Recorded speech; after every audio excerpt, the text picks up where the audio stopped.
Assalamualaikum warahmatullahi wabarakatuh. Di sini kami dari kelompok 11 dengan mata kuliah Strategi Belajar Mengajar dari Prodi Pendidikan Bisnis kelas B dengan dosen pengampu Ibu Nadia Fadila MPD. Sebelum masuk ke topik, perkenalkan anggota dari kelompok 11, ada saya sendiri, Agnes Sarumpait dengan NIM 17076200008. Kepada teman-teman yang lain, boleh perkenalan diri dulu. Dengan saya Agi Febriana dengan NIM 17076200010.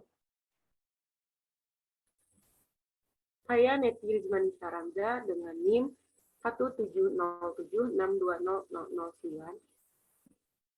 Dan saya Sitero Aini dengan NIM 17076200064. Baik. Di sini kami akan membahas tentang kasus yang berhubungan dengan kepribadian dan etika belajar. Nah, sebelum masuk ke kasus, kita akan bahas dulu apa itu kepribadian dan etika dalam belajar.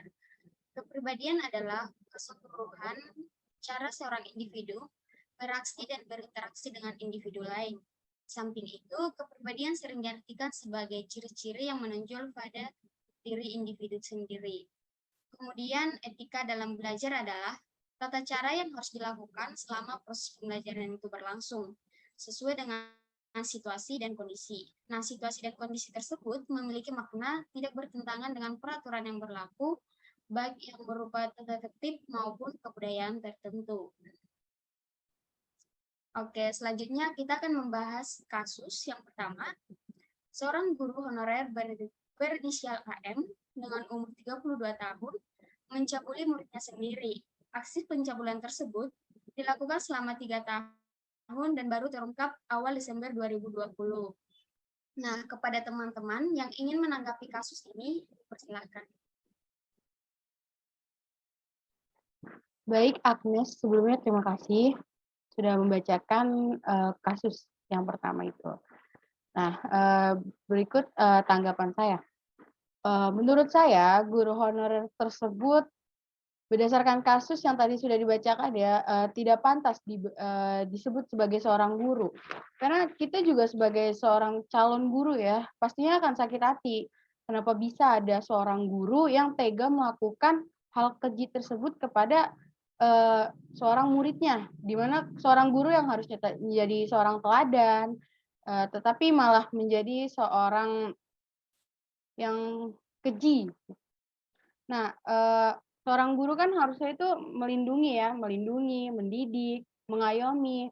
Tapi di sini malah melakukan hal cabul ya. Karena hal ini tuh bisa saja atau bahkan akan berdampak pada si sang korban tersebut nantinya. Selain itu juga, sikap guru honorer ini juga tidak punya prinsip profesionalitas. Apalagi pada bagian komitmen akademik, kompetensi, dan juga tanggung jawab. Beliau ini tidak bertanggung jawab dalam menjalankan profesinya. Salah satunya itu melindungi peserta didik ya. Selain itu juga beliau ini tidak memiliki kompetensi kepribadian yang stabil, berakhlak mulia, dan juga menjadi teladan. Bagaimana bisa dikatakan seorang teladan? Beliau saja melakukan hal tersebut kepada seorang murid. Nah, ketaatan guru pada kode etik ini tuh akan mendorong perilaku, bagaimana mereka berperilaku sesuai dengan norma-norma yang dianjurkan dan juga menghindari perilaku norma-norma yang dilarang oleh etika profesi yang sudah ditetapkan oleh organisasi agar profesinya selama menjalankan tugas-tugasnya itu benar-benar dilakukan ya. Nah, pada akhirnya aktualisasi guru dalam menjalankan proses pendidikan tersebut akan menjadi profesional, bermartabat, dan juga beretika. Nah, untuk mengawasi pelaksanaan kode etik guru itu biasanya akan diberikan rekomendasi pemberian sanksi atas pelanggaran kode etik apabila guru tersebut melanggar ya. Nah, seperti kasus yang tadi dibacakan oleh Agnes, menurut saya guru honorer ini sudah melanggar ya. Jadi ada baiknya beliau ini dikasih sanksi. Seperti yang saya cari di Google, sanksinya itu seperti pasal 289 Kitab Undang-Undang Hukum Pidana dengan sanksi pidana berupa penjara paling lama 9 tahun. Dan juga dari akibat perbuatan cabul tersebut, apabila mengakibatkan korban luka berat, maka pelaku pencabulan dipidananya itu dipidana selama-lamanya 12 tahun penjara. Menurut saya seperti itu tanggapan untuk kasus. Baik, terima kasih Aini atas tanggapannya. Boleh nih teman-teman yang lain yang mau menanggapi, dipersilakan. Baik, saya izin menanggapi kasus yang pertama. Menurut saya, hal ini sangat amat mencari nama baik guru. Ya, seperti yang kita tahu bahwa guru itu pekerjaan yang mulia. Apa etis guru melakukan percabulan seperti itu? Di mana jika orang guru jika seperti itu? Guru bertugas mendidik dan mengayomi anak didiknya dengan baik. Hal yang dilakukan oleh guru tersebut sangat berbanding terbalik dengan tugas guru. Baik, itu saja yang bisa saya tanggapi. Oke, mungkin untuk selanjutnya saya izin nanggepin juga ya. Setuju dengan tanggapan dari teman-teman yang lain. Hal tersebut memang sangat disayangkan ya. Yang dilakukan oleh guru tersebut sangat tidak pantas dan sudah selayaknya untuk diberikan sanksi yang seberat-beratnya. Guru yang harusnya menjadi seorang teladan bagi muridnya ini malah menjadi sumber pikiran bagi muridnya, merusak fisik maupun psikis seorang murid, di mana hal ini juga sangat tidak mencerminkan profesinya sebagai seorang tenaga pendidik dan jauh dari kepribadian serta etika profesi guru yang dikatakan sebagai profesi guru yang profesional. Namun hal tersebut sangat berbanding terbalik dengan apa yang dilakukan oleh guru honorer tersebut. Mungkin itu saja yang bisa saya sampaikan. Saya kembalikan lagi. Baik, jadi kita sama-sama kontra nih dengan kasus ini. Oke, terima kasih atas tanggapannya.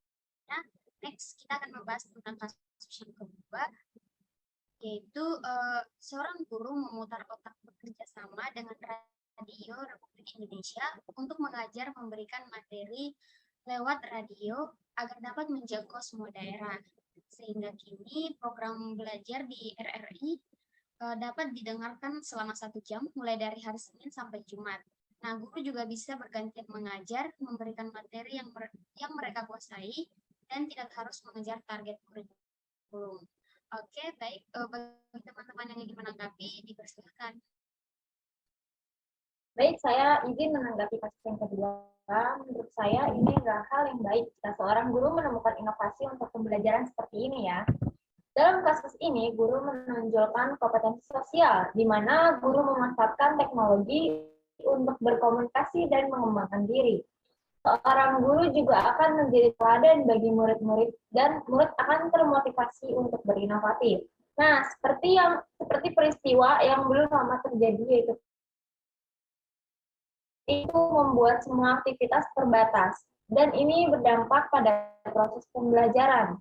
Di sini guru-guru akan berinovatif untuk memberikan pembelajaran kepada anak didiknya seperti pembelajaran lewat Zoom, Google Classroom, bahkan ada yang menggunakan sosial media lain untuk metode pembelajarannya. Guru sekarang harus bisa menyesuaikan zaman dan selalu inovatif. Baik, itu saja yang bisa saya sampaikan. Terima kasih. Oke, baik. Terima kasih Ayu atas tanggapannya. Oke, kepada teman yang lain, boleh yang ingin memberikan tanggapan?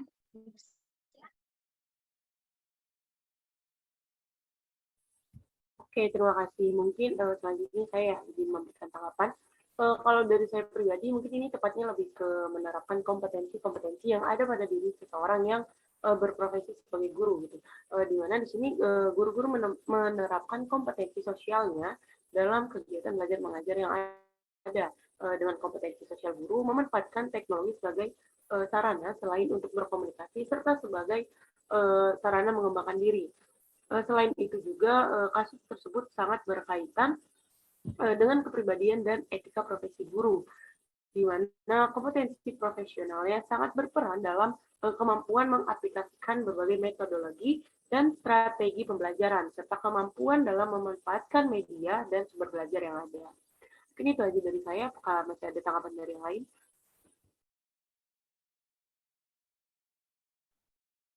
Baik, mungkin saya juga akan menambahkan, saya juga setuju dengan pernyataan teman-teman saya mengenai hal tersebut ya.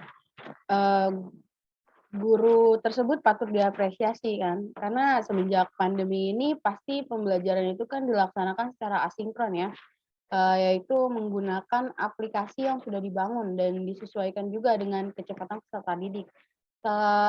Contohnya itu kayak Google Classroom, Zoom, dan juga WhatsApp. Nah, lagi pula juga kan, semua murid itu kan tidak ada juga yang tidak memiliki handphone ya, meskipun zaman sekarang itu pasti handphone itu harusnya sudah pada punya, tapi pasti ada yang tidak bisa beli atau emang tidak punya kan. Nah, eee, hal ini tuh sangat cocok bagi mereka, karena selain itu juga radio ini juga, tidak membutuhkan kuota kan, karena radio itu hanya membutuhkan jaringan atau sinyal. Jadi ini sangat membantu anak-anak untuk, eee, lebih mengembangkan diri dan juga mendapatkan pengetahuan yang layak. Itu saja menurut saya. Oke, baik. Terima kasih teman-teman yang sudah menanggapi. Jadi pada kasus yang kedua ini kita pro dan guru ini patut diapresiasi ya untuk kinerjanya dalam mendidik anak didiknya. Oke, kita next ke kasus yang ketiga, yaitu perjuangan Wilfriedus Kado guru SMK Negeri 7 NTT dan Afan Faturrahman guru SD Negeri Batu Putih Lauk 3 Sumeneb, Madura, menunjukkan kegigihannya dalam mengajar di era pandemik dengan memanfaatkan Facebook secara gratis dan tatap muka dengan berkeliling rumah siswa dan sebaliknya siswa ke rumah gurunya. Nah, seringkali ketika ia berkeliling ke rumah siswa, mendapati bahwa siswanya sedang membantu pekerjaan orang tuanya, seperti pergi ke kebun. Nah, sementara Afan dalam mencegah siswanya untuk tidak bosan, dia menyediakan boneka dan terus berinovasi membuat permainan agar mereka mau belajar. Nah, untuk kasus ketiga ini, teman-teman yang ingin menanggapi, silakan. Oke, untuk kasus yang ketiga ini, kalau menurut saya pribadi ya, dalam menanggapi kasus tersebut, di mana Bapak Wilfriedus dan Bapak Afan ini sangat menunjukkan kegigihannya dalam mengajar di era pandemi dengan memanfaatkan sarana yang ada secara gratis dan berkeliling menghampiri rumah siswa serta memahami kondisi siswanya yang sedang membantu orang tuanya bekerja itu sangatlah patut diapresiasi karena beliau-beliau tersebut juga sangat memahami apa yang siswanya butuhkan, namun terhalang oleh kondisi dan pandemi yang memang bisa dikatakan tidak bisa dihindarkan ya pada saat itu. Tetapi walau adanya hal tersebut, Bapak Wilfriedus dan Bapak Afan ini tidak patah semangat. Selain memanfaatkan fitur yang ada di sosial media, secara gratis, beliau-beliau ini juga terus berinovasi, yang dimana dapat kita katakan bahwa hal ini menunjukkan Bapak Wilfriedus sangat profesional gitu kinerjanya sebagai guru, beliau lakukan dengan sepenuh hati dalam mengerjakan profesinya sebagai tauladan bagi siswa-siswinya. Dan dilihat dari kasusnya juga, Bapak Wilfriedus dan Bapak Afan ini adalah seseorang yang sangat berprinsip pada profesionalitas, memiliki komitmen terhadap akademik, kompetensi, dan tanggung jawab yang amat tinggi. Mungkin itu aja dari teman-teman. Apakah ada yang ingin menanggapi lagi ya? Karena ini kan kita sifatnya diskusi aja. Terima kasih. Baik, terima kasih Neti. Boleh saya memberikan tanggapan lain juga. Saya juga setuju dengan Neti. Saya sangat kagum ya dengan perjuangan Pak Wilfriedus dan juga Pak Afan ya. Beliau ini benar-benar patut diapresiasi kinerjanya karena bersungguh-sungguh dalam mencerdaskan generasi bangsa tanpa melihat adanya penghalang seperti kemarin kita sempat terjadi sekolah online. Jadi kita bingung bagaimana cara agar murid-murid itu tetap menjalankan studinya, sekolahnya agar tetap fokus. Dan saya sangat kagum dengan inovasi Pak Afan dengan membuat permainan di sela-sela pembelajaran agar mereka tidak bosan ya. Dan juga saya mau nanggapin satu salah satu kasus juga nih, kan Pak Afan waktu berkeliling rumah mendapati seorang anak yang ternyata itu pergi membantu ibunya bekerja. Nah, menurut saya ini boleh, sang anak itu boleh saja membantu ibunya bekerja kan, tetapi alangkah baiknya anak tersebut juga diberikan waktu dan ruang untuk fokus dalam menuntut ilmu. Meskipun pembelajaran yang dilakukan secara online, itu bukan berarti ya sang anak itu akan berhenti untuk mendapatkan pengetahuan yang luas. Jadi, kalau dalam kasus ini, saya sangat berterima kasih kepada Pak Afan dan Pak Wilfriedus karena beliau ini sangat membantu sang anak untuk fokus dalam tujuannya, yaitu bersekolah ya. Itu saja tanggapan saya.